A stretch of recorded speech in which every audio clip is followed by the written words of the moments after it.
आइए आज हम लोग बहुलक चैप्टर को पढ़ेंगे। हम लोगों ने क्लास 9 में अवर्गीकृत आंकड़ों के लिए बहुलक को निकालना सीखा था। एक बार फिर हम लोग इसे दोहरा लेंगे। पहले हम लोग जानें कि बहुलक क्या चीज़ है। जिस प्रेक्षण या चर की बारंबारता अधिकतम होती है वह प्रेक्षण चर अवर्गीकृत आंकड़ों के समुच्चय का बहुलक कहलाती है। देखिए, जो भी चर है, जो भी प्रेक्षण है, चर और प्रेक्षण को हम लोगों ने माध्यम में सीखा था। अगर चर की बारंबारता जिस चर की बारंबारता सबसे अधिक होगी, अधिकतम होगी, वही जो है उस वर्गीकृत आंकड़ों का जो एक समुच्चय है, जो एक सेट है, उसका क्या कहलाएगी?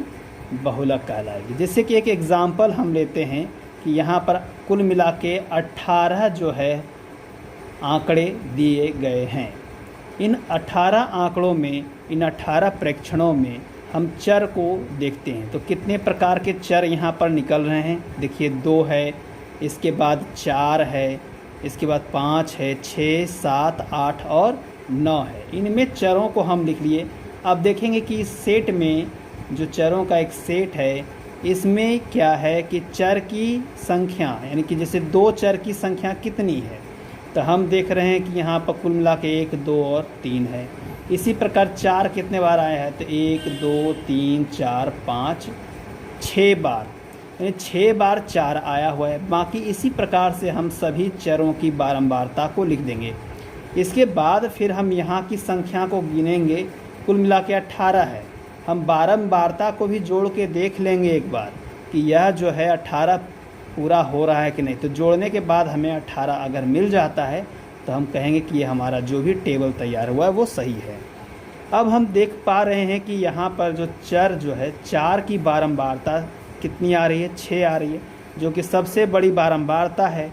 इसलिए 4 जो है सबसे अधिक बार आने वाला चर है, इसलिए बहुलक क्या हो जाता है? चर हो जाता है। इस प्रकार से हम अवर्गीकृत आंकड़ों के लिए बारंबारता निकालते हैं। अब हम वर्गीकृत आंकड़ों के लिए बहुलक हम निकालना सीखेंगे। इसमें हम लोग 2 स्टेप पर काम करते हैं। पहला स्टेप यह है कि पहले हमें बहुलक वर्ग ज्ञात करना होता है। तो वर्गीकृत आंकड़ों में यहाँ पर क्या है कि एक वर्ग अंतराल होगा और उसका बारंबारता दिया हुआ रहेगा। उसमें हम देखेंगे कि जो सबसे अधिकतम की बारंबारता है उसी का वर्ग अंतराल बहुलक वर्ग कहलाता है। दूसरा स्टेप यह है कि हम इसके सूत्र को ध्यान में रखेंगे। तो बहुलक का जो सूत्र होता है वह होता है L + F1 - F0 bye 2F1 - F0 - F2 into H। अब देखिए, इन सब का मतलब क्या है इसे हम लोग समझेंगे। तो जो हमें बहुलक वर्ग प्राप्त हुआ है वहाँ हम जानते हैं कि बहुलक वर्ग में निचली सीमा और ऊपरी सीमा प्राप्त होती है। तो L क्या है? बहुलक वर्ग की निचली सीमा है। F1 F0 क्या है? बहुलक वर्ग के ठीक पहले वर्ग की बारंबारता F0 कहलाती है। F2 क्या है? तो बहुलक वर्ग के ठीक बाद में आने वाले वर्ग की बारंबारता F2 है। और H क्या है? वर्ग अंतराल की माप है। इसे समझने के लिए हम लोग एक क्वेश्चन को देखें, एक एग्ज़ाम्पल को देखें कि जहां वर्ग अंतराल दिया गया है और इसकी बारंबारता दी हुई है। तो हम देखते हैं कि सारणी को हम जब देखते हैं तो हमें क्या मिलता है कि इसमें सबसे बड़ी बारंबारता क्या है? आपको 7 नज़र आएगा। हम इसे घेर दिया है और इसी 7 को यहाँ पर देखेंगे कि 7 आ रहा है।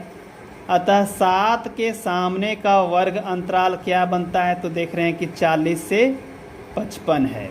तो ये हम सारणी में देखते हैं कि 40 से 55 है, तो 40 से 55 का वर्ग अंतराल हमने सिलेक्ट किया, इसलिए बहुलक वर्ग क्या हो गया? 40 से 55। अब हम यहाँ पर कह सकते हैं कि ये ऊपरी सीमा है और ये निचली सीमा, यानी कि 40 निचली सीमा हो गई और 55 ऊपरी सीमा हो गई। तो बहुलक वर्ग क्या होगा, 40 से 55 में निचली सीमा को हम L कहते हैं, वह 40 है। H का मान, तो 55 में 40 को घटाइए, H का मान 15 आता है।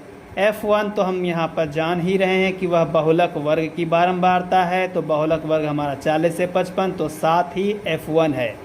और इसके पहले F0 और इस F1 के बाद F2, इस तरह से हम सेलेक्ट करते हैं।